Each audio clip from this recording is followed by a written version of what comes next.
So, Doc, people listen to us for nonsense, and we give it to them in spades.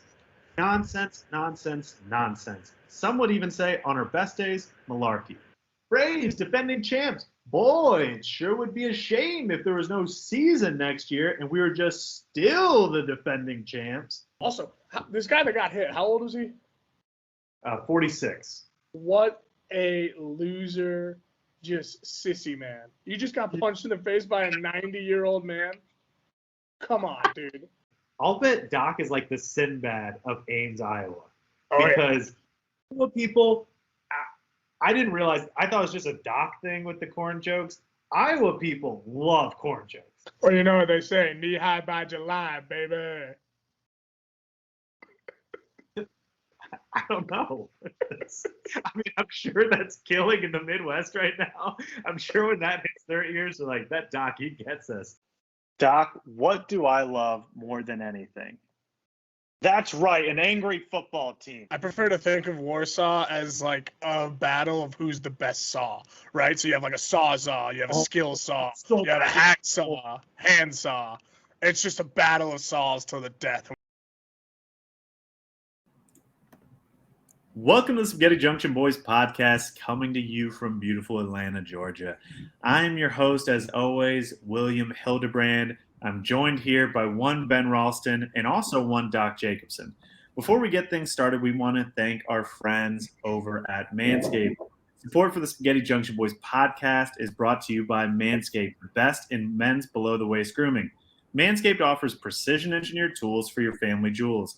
Manscaped's Performance Package is the ultimate men's hygiene bundle. Join over 4 million men worldwide who trust Manscaped with this exclusive offer for you, 20% off and free worldwide shipping with the code SJBAtlanta at manscaped.com. If my math is correct, that's about 8 million balls. All right. I got to get something off my chest before we get into everything. I've grown very skeptical of something that I see constantly in the media and on social media. And that is people saying they're getting death threats. Now, I'm not saying that all of them are fake or exaggerated, but I also don't buy all of them.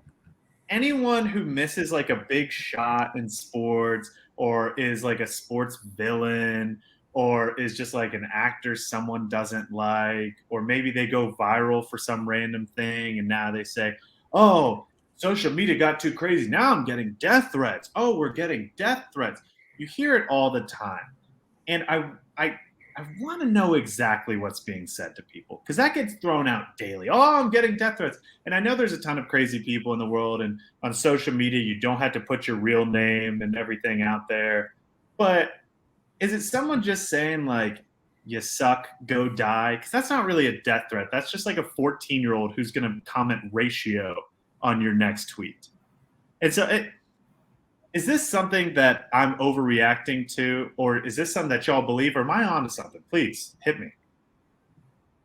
I think you're onto something. I think these death threats are ill-intended, you know? It's just people, you know, you go tell somebody, you know, I would never do this on social media because you get kicked off of it. You tell someone to go kill themselves, that's not like a real threat. That's just you being an asshole. Ben? There's enough road rage right now that you should be cautious of everybody. Like, just think everyone's serious and work backwards. I feel like some of these are like what Doc's saying. It's like a dude misses a free throw, and then someone's in their DM saying, go jump off a cliff. Like, come on.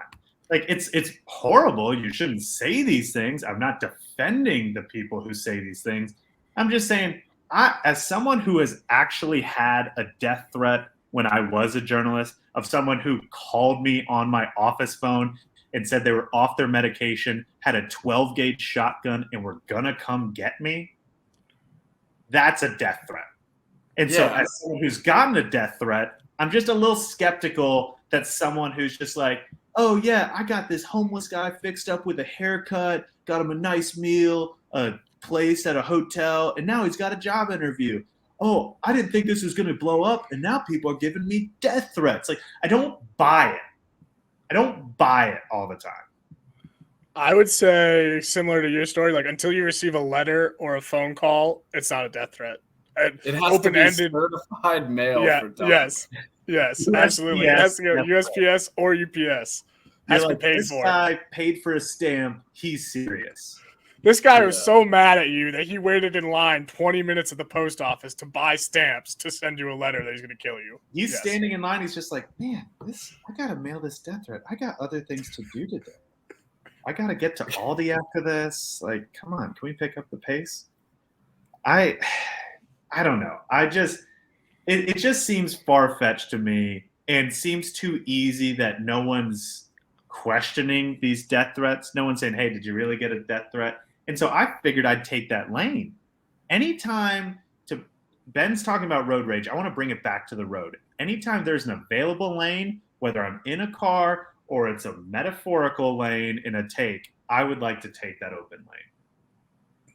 Well, there's a collective action, right? Like one person saying, go jump off a cliff. It's probably not serious, but if someone received that message a million times in 48 hours, then they might think I need to go jump off a cliff. So yeah, the one shot is probably nothing, but I don't know. Do you want to know the number? Would that change your mind? It may change my mind, but also I want to know the context, because is it, this person's just a horrible person on Twitter, or is this person an actual danger to your life? Because I don't think you need to be walking around scared unless you are Wile E. Coyote and you frequent cliffs for the guy saying, go jump off a cliff, because then he has an alibi of, hey, I told him to go jump off and he fell off the cliff. In that case, yeah, be cognizant of your surroundings at the Grand Canyon. But this whole I'm in grave danger because I did this amazing dance on TikTok and it made people mad and now they're sending me death threats. I'm just calling horse hockey on it. How about that? Yeah, I mean, they're all Russian bots anyway, so just ignore them. Also, I feel like most deaths or murders are assassinations, kind of planned out. They're not going to be kind of just willy-nilly, This is somebody that has some deep-seated hatred that has to be built up over years. I would love Doc on a jury on a murder trial. His first assumption is that the murder was premeditated and planned out. We're gonna have to work this guy. That is such a strong assumption, but I love it. I was told by a sheriff once that, and it's amazing that we still have sheriffs in this country, because the term sheriff, what it means, if you ask someone in law enforcement, they're like, oh, that's the head honcho. But when I think of sheriff, I'm still thinking of Wild Wild West kind of sheriff, just spinning guns while he's walking through town, adjusting his belt, got spurs on his boots. But I had a sheriff tell me that violent crimes happen because of greed, revenge, or passion are the three things that cause a violent crime. There's nothing really more to that, but that's just something for when Doc is on said murder trial. I'll keep that in mind. I gotta keep an open mind on the murder trial. Can't be just casting dispersions on people. Yeah, please do. So the first thing that I want to get into tonight, now that I've gotten this off my chest, I'm glad I can occupy a lane. The NFL schedule release is tonight, and there's been leaks throughout the day. There was one fake account who got up to 10,000 Twitter followers and then told everyone today, hey, you idiots, this shows how stupid people are. I've gotten to 10,000 followers, and I don't know anything. I made this up because I'm bored.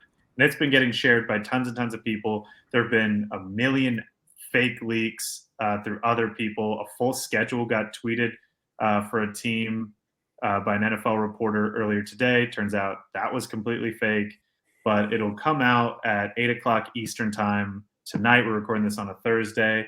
And when I look at the schedule release and the attention it's getting on Twitter, how much promotion it's getting on TV, all I can think is this is the NFL just flexing their muscle that whenever they decide to dominate a media cycle, they can.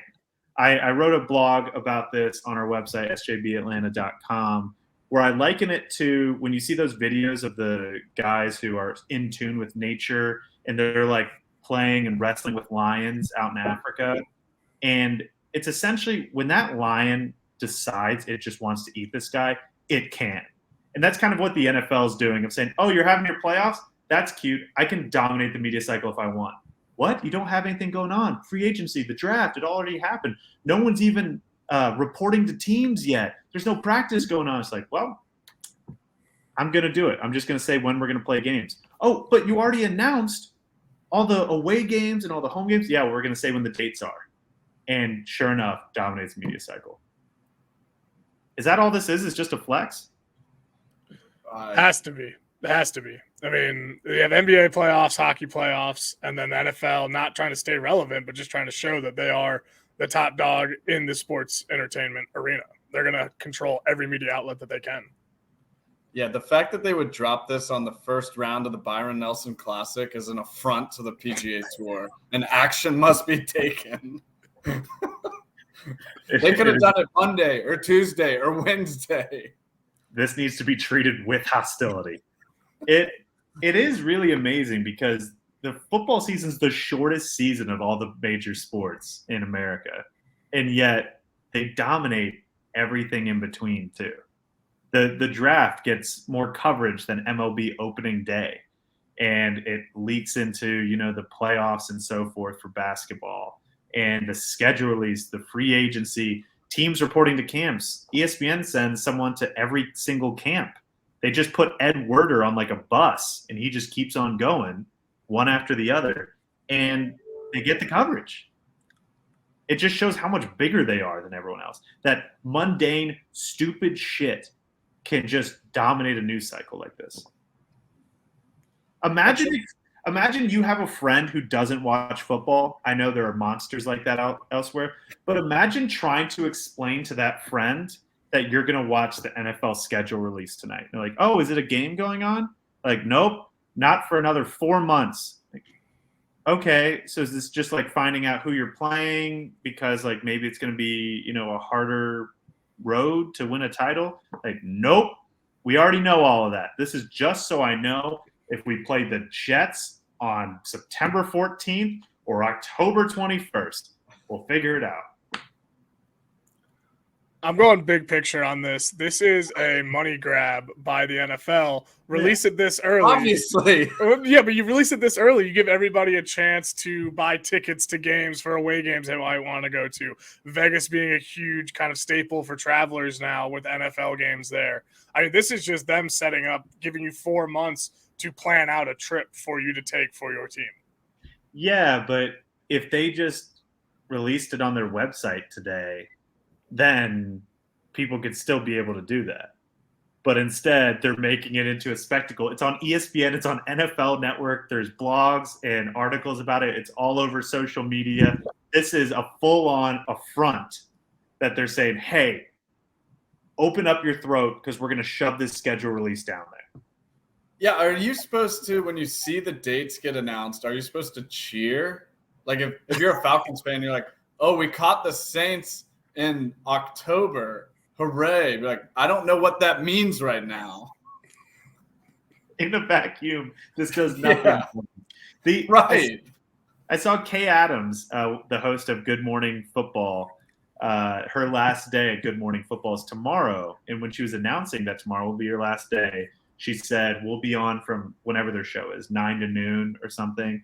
And we're going to have every bit of breakdown from the schedule release.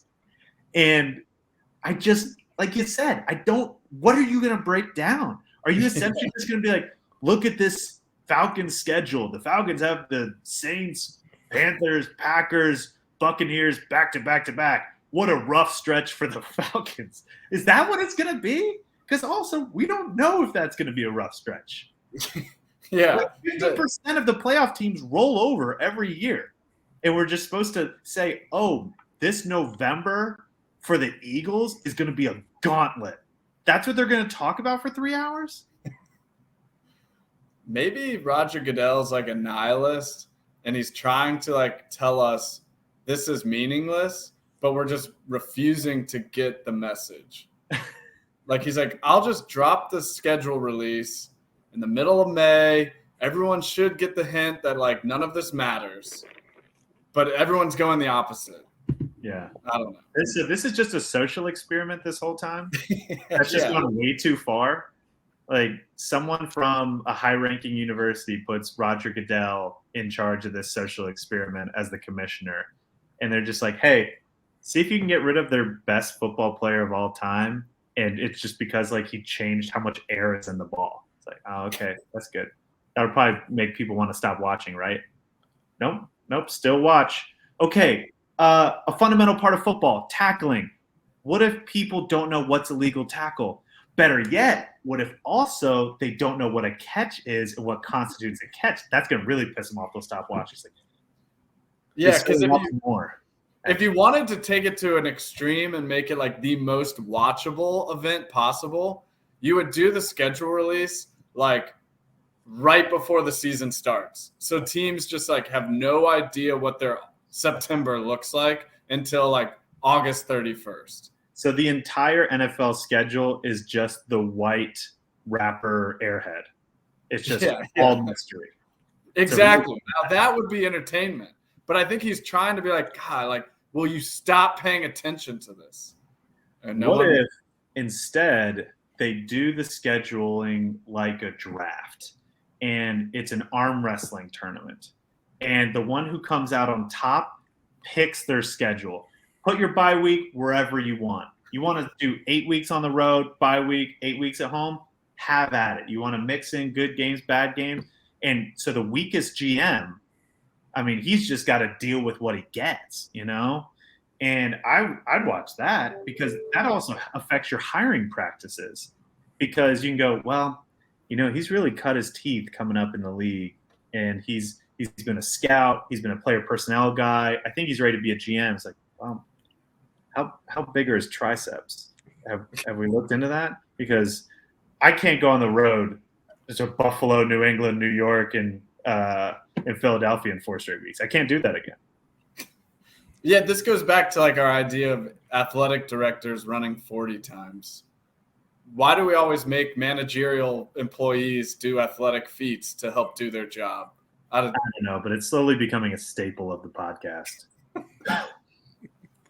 So another NFL item that really confuses me that I want to get into is Andrew Marchand of the New York Post broke the news on Tuesday that Tom Brady is signing a 10-year, $375 million broadcast deal to be Kevin Burkhardt's right-hand man for the big games on Fox. And so, of course, we don't know when he's going to retire, and so we don't know when this is going to kick off. It's got to kind of suck for Greg Olson, who's been cutting his teeth as the color guy with Kevin Burkhardt, where it's going to be you can do as good of a job as you want for the next 2 years, 1 year, whenever it is that Brady's going to be coming in. It doesn't matter. We got this guy who's never done the job before, has never said an interesting thing. The only time he's ever been interesting is when he got shithoused off tequila on a boat. But no, we're going to toss him into our marquee games. Greg's not the marquee guy, isn't it? Is that the marquee color guy? I mean, now that Troy Aikman's gone with Buck's team. Oh shit! Yeah, you're right. Yeah, I mean, like he obviously wasn't doing it. I refuse to watch games he's doing commentary on because he's bad. Unless it's a Falcons game and I have to. Greg Olson? I don't like him. All I feel like he gets way too excited about like meaningless plays. Oh no, I love to do that. But you gotta save your Gus Johnson sounds like he has 200 heartbeat a minute just from like a 3-yard swing pass. I'm all about that. I guess, yeah, maybe I'm alone in this because John Madden, looking back, was kind of the same way. He's just like, oh my God, they made a tackle. Now let me show you how. The thing for me is announcers are never going to get me to turn on or off a game. Like if I'm going to watch Bills Rams, I'm going to watch Bills Rams. You could get, some degenerate off the street to come in and call the game, and I'll be like, he's just dog shit at this. He hasn't gotten a single name of a player right so far. I don't know if he even has the rules down correctly, but it's good action on the field. I'm going to watch. And you could have the greatest broadcast team ever calling Jaguars, Giants. If I'm going to watch that game, I'm going to watch that game. But hearing these announcers, I'm not going to be like, you know what? I need to rethink the Trevor Lawrence experience and see if I should tune in. It just doesn't affect me at all. Is that opinion limited to the NFL? Because in college, there are so many games that you're like, oh man, these networks do not have a deep bench. When you're watching like Purdue Rutgers at noon on ESPN2, and you said, "Whew, are they still students? They're not tremendous. Oh, they're in their 50s. They've been doing this that long. Yikes!" The 4:30 SEC network game is always tough. Here's 5-6 Arkansas versus 3-9 Vanderbilt. Just have at it. We'll see what happens. I think they should do those games sans commentary. Yeah, just as performance art. These people work so hard at what they do nonstop, and look how bad they still are. Just you deal with that. We're not going to tell you what's going on. You can see it. You've got eyes. This isn't the radio. Just deal with it. I did have to turn off an NFL game once because the commentator had a terrible lisp. I couldn't get over it. I couldn't pay attention to the game. I just could not stop fixating on his lisp. I had to turn the game. Get that far? I don't know. It was crazy. It was like a Chargers commentator too. It was a wild, small market. Wow. They're in LA. I was giving them the benefit of the doubt they were still in San Diego. I was hoping for that. It might have been a couple years ago. Who knows? I don't know. It all blends together after a while. But he had he could not pronounce an S to save his life. Like gun to head, say an S. He was done. Oh, God. That would be San Diego. That's what I was about to say. Or Chadjeth. Like, yeah. I mean, it really just turned me for a loop. The announcers don't signify big game for me. The time slot signifies big game for me. If it's the C squad for CBS, but I know NBC has Sunday Night Football, but if they had like down the list guys calling a Sunday Night Football game, I'd still be like, big game. Even though. How many Monday Night Football games did we watch with Booger McFarland out there chopping it up? Booger didn't bother me as much as Jason Witten, because if you're just all over the place, which Booger was, I mean, the Booger Mobile was a bad idea, and I don't think that's on him. But Jason Witten just bored me to absolute death, and that's what I think I'd be horrified about if I'm Fox, is if he's less Romo and more Jason Witten. If he just goes in there and is like, "So, Tom, what'd you think about that play right there?" I honestly thought it was great. All right, thanks, Tom. Like, what are we expecting from him? He's not this big personality. He's just championed this one phrase that every 8th grader who lands a kickflip screams of just LFG. And we think that's his whole personality. Is he just going to get on there? Like, I know when this first starts, every media blog that just covers sports media will be like, "Did you hear Tom Brady mention strawberries on the broadcast?" And that's going to get aggregated, and we're going to do that. But eventually we have to get tired of that. He either has to be good at his job or interesting. And we don't know if he's either of those. Yeah, couldn't you say the same thing about Tony Romo, though? Like, when he came out of the league, he wasn't, like, awesome, all in your face, kind of out there like that. Tony Romo wasn't getting $37.5 million. It's almost double what the next color guy's getting. Isn't Jim Rome make like $20 million a year? Jim Rome makes 30. And so I saw that graphic on Twitter, and that is when I learned Jim Rome is on the air. Life is meaningless. Jim Rome makes $30 million a year. Yeah, and he still looks like a cruise ship magician. I don't understand how he's made that much money and he still is like, jet black goatee is my thing. Like there's no silhouette of him where it's famous, where it's just like, okay, that's your characteristic. Like Michael Strahan's buck teeth, where you're just like, okay, that's part of his, we know what we know about him. I mean, I know Jim Rome has a goatee, but I don't think you need to commit to that horrendous look just because you used to have it on ESPN2. I don't get that. I think if someone paid me $30 million a year, it would validate who I am currently, that I would never change for the next 40 years. Like, something was working. Let's stick with it. She's like, well, do you still have to wear like the purple satin button-ups? Like, they got me in the 90s, baby. So how about that? 30 mil. I don't get it. I've literally never heard a single person tell me, did you listen to the Jim Rome show the other day? He was saying, like, he was talking about this NFL schedule thing, and you should have heard it. I have never heard someone reference that to me as sports media that they just take in. Is that a blip on CBS's like budget that they just don't realize they're still doing it? They're like, no, this has to be a mistake. This is from years ago. Bring me this year's. Like, oh no, Jim's still on there. We got to get a better executive assistant because this is not the work. Like the stapler guy in Office Space. Yeah, Jim Rome is stealing $1 from every day from that wouldn't even be 300 million. I don't even know how many dollars he'd have to steal. 30 million of them, I know that, but per day, yeah, it'd have to be $100,000 a day. If we're getting into the millions, boy, do I have a story for you.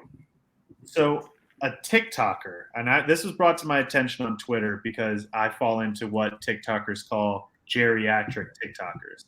And so I've never gotten the platform just because I don't want to be a geriatric anything. But it says, hey, this TikToker puts out a video. It says, hey, TikTok. So apparently 100,000 ladybugs costs only $75, which side note, off air, let's get into the ladybug market because I feel like we could mark these bitches up. Because I feel like if you told me I could get, 1,000 ladybugs for $1, I would think I was in just absolutely cleaning you out. But anyway, if this video gets 30 likes, that's not a lot. I'll buy 100 million ladybugs and do a ladybug invasion in New York City. Everybody spam ladybug raid in the comments. So then his next TikTok was a picture of a letter of intent to sue where he was being accused of environmental terrorism in New York City in a vigilante manner. So then he has another TikTok that's him with an ankle tracking device that says, they got me on house arrest. And finally, the story ends with a TikTok of him in what looks to be like the woods and rapids. And it says, Colombia is my new home and will be for the next 5 years. But that brought forth another comment. And so before you address this, I want to bring this to you. There is a TikToker who claims he always wanted a frog growing up. And his parents, like normal parents, wouldn't give him a frog. And so when he got to be a bit older, he got a hold of some tadpoles. Things went nuts. Now he has 1.4 million frogs. And he says, I'm going to figure out what to do with my frog army. Hey, TikTok, what should I do with my frog army? Billy, I don't want to disappoint you. Do you want the news? The good news or the bad news? Get it out of the way. Give me the bad news. The bad news is the Ladybug video, in all likelihood, is a hoax. Yeah. It's the first time in the history of the internet that something has been faked. No, you can't. Ben, sorry. I know that you're a lawyer, but I'm going to let you in on a little something. You can't just put anything on the internet. If you put it on the internet, you have to have fact-checked it, and it is actually true. The good news is the frog guy is legit, I think. Okay, well, that's just like very mild good news. Then you poured a bit of water into it at the end there. Now, I'm not sure what I would do with 1.4 million frogs. It sounds like a villain origin story. Like this sounds like something from the DC universe, that it's going to be like the Frogger or something. I mean, like they have the Penguin and the Joker and all that. This is a frog villain where he's just like, feel my wrath, and he moves his hands forward and the frogs just fall. I don't know how he's going to train the frogs. That's something else he's got to listen to. Because out of 1.4 million frogs, you're going to have a bad egg or two. You may have one that wants to plan a revolt because you're the frog king, but you're not even a frog. They're not going to listen to you. You don't know their life. You don't know their experiences. They're amphibious, you know? They need a little bit of water. They need a little bit of land. They need to, do their own frog thing. And you don't get that with them. And so, and of course, you're not going to take these to the vet and fix 1.4 million frogs. I don't know the capacity of veterinarians, and I don't know their willingness as well, but they definitely don't have the time to do that many frogs. So now you have 1.4 million frogs. There's plenty of fish in the sea, plenty of tadpoles in the pond. They're going to be, spending a lot of their time not following your orders, not going to war for you, but they're going to be making more frogs. So I don't know. I don't know that I love this plan. Doc, am I thinking this through? I think you are. The other kind of logistical question mark I have here is, yes, you're buying 1 million frogs. Where do those tadpoles come from? Somebody is harvesting tadpoles in this country, and they probably have 1 billion tadpoles. If they can just go sell 1 million of them like it's nothing, I mean, we got some serious issues here on tadpole counts in this country that we need to look at. Yeah, the comments on the Twitter were like, well, at least frogs are endangered, so this is good. I was like, well, we don't know what type of frogs these are, and he seemed to get a lot of these eggs pretty handily. Like, this didn't seem hard to obtain. Yeah, are they really that endangered? It's just it's pretty accessible. It seems like it's more of a choice that we have for frogs at this point. But they totally missed the mark, though, to the villain point, where it was a weak intro to be like, hey, one like and I'll ruin Central Park. He should have been like, get me out of my parking ticket or I release the ladybugs. You have until midnight. Like there should have been some sort of threat like that. Where he breaks into the television, like he somehow hacks into the live feed. They're just like, all right. And so now we have Little Miss New York pageant. Take it away, Aaron. And it's just like, hello, New York. It's me.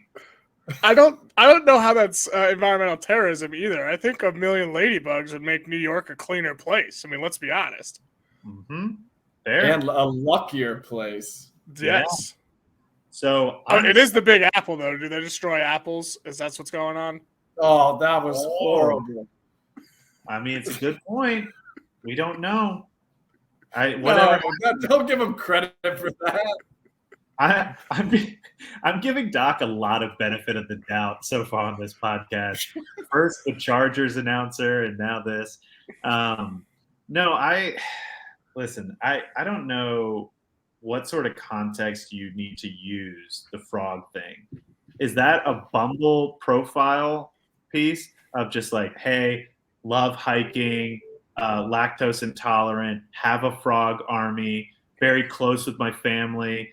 Like, do you slip that in? Or is this more of like he's getting bullied at school and he stands up and goes, you have no fucking clue how many frogs I had. The enemy you just made, big mistake, huge. I think the Bumble account would be a good idea because I was before you brought that up, I was thinking I'd love to sleep in this guy's backyard. Just the sound, the symphony of frog noises would put me to – I would sleep like a baby. 1.4 million screaming frogs. Imagine you're the neighbor and you're just like, I don't want to be nosy, but something's going on with that pond. This guy got a frog horn? Yeah, and Amazon delivery. I'm not letting that one. I don't have your back on. I saw an Amazon delivery of lily pads, and that doesn't seem right. And there was an exorbitant amount of lily pads, if I'm being frank. He dumped. I mean, how many flies are these going through? I don't want to be this guy's neighbor. I'll say that. No mosquitoes, though. I assume they eat mosquitoes. Maybe this guy's a hero. Maybe we've been thinking about him the wrong way. Is he bringing these to clean out the mosquitoes? I'm with them. For some reason, I forget why they're doing this. And it was a big controversy down in South Florida, but they were releasing tons and tons of mosquitoes, which the first time I saw that was, oh, perfect. Not enough down in the Everglades, all the mosquitoes. And so some people were happy about it, some people were angry, but apparently it had something to do with the environment. If this guy really wanted to get things going, he would just counter that movement. Just find when they're bringing those mosquitoes, load up the 18-wheeler with all your frogs, and head south, my friend. Because, oh my God, we've been planning this mosquito release for years, and little did we know we have the Frog King trailing us. I'm for that. I'll tell you that. Yeah, is there a ribbon cutting for the mosquito release? And the mayor's there. He's about to do it, and they just hear. I just came from a froyo opening earlier, and now I got. Damn it. No, it's. I wonder if maybe he's training them all to be WB impersonators. Have we thought about that? He gets them all top hats, canes, tuxedo coats. I mean, it doesn't button. It doesn't go all the way over. How could it? You've seen the stomachs. But I don't know. I'm just thinking out loud here. Yeah, out of 1.4 million, one of them's going to have the star power. Oh, great point. Out of 1.4 million, you absolutely have an X factor somewhere. And then who's paying the bills? Singing Frog. He's just parsing through the 1.4. He's like, no, trash, no, dumb, no, pass. Wait, what was that back there? Oh, my God. Oh, my God. Are you hearing this? Like the voice of a frog angel. Come forward. Forward. We're going to Hollywood. Maybe he's going to take them all to an American Idol audition.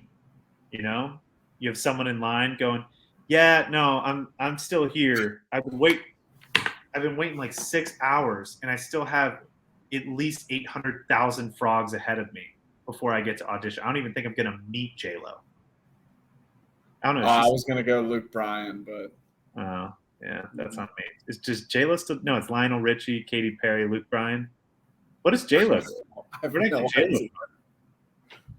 Doc, do you know J-Lo? Yeah, I know who J-Lo is, but not personally, and I don't think she's on American Idol. Wow. You don't know her personally? No, not yet. Give it time. Do you think this guy just like read way too into the Prince and the Frog story? Just trying to make a princess, kissing a bunch of frogs. Well, it's always the prince that's the frog. But, yeah, I don't judge. Not that there's anything wrong with that. Have at it. That's maybe he is trying to find a love companion, but also that's a lot of kissing frogs. Yeah, that's too much. There are better ways. Yeah, it's just like I have tried everything to find a partner in this world. I've been on all the dating apps. I hang around libraries and coffee shops. I populated 1.4 million frogs, kissed all of them. I go hiking. I go to yoga class. Can't find anyone. Just, what was the third thing? I couldn't have heard that right. All right. Well, we should probably wrap this up because I could go at least another hour talking frog theories. We'll get the interns to do a deep dive. If we can find this fucking guy, I need him on the podcast. Like the hierarchy of who I want on the podcast is like Charles Barkley, the frog guy. Like that's my two white whales at the moment. Again, we want to thank Manscaped for the support of the Skate Junction Boys podcast. We were sent packages from Manscaped for our package. Including there was the only Lawnmower 4.0. This trimmer is the future of grooming and features a cutting-edge ceramic blade to reduce grooming accidents thanks to their advanced skin-safe technology. The Lawnmower 4.0 is waterproof and also has a 400K LED spotlight you need for a more precise shave. If you're anything like me, you somehow still have shaving remnants from 2016 somewhere around your bathroom. Well, thanks to the waterproof technology, say goodbye to the mess on the bathroom floor. Say hello to a cleaner, fresher shave. It's time to take care of yourself. So go to manscaped.com and get 20% off and free shipping with the code SJBAtlanta at manscaped.com. That's 20% off free shipping at manscaped.com when you use code SJBAtlanta. Unlock your confidence and always use the right tools for the job with Manscaped. Thanks as always for listening. We'll see you next week.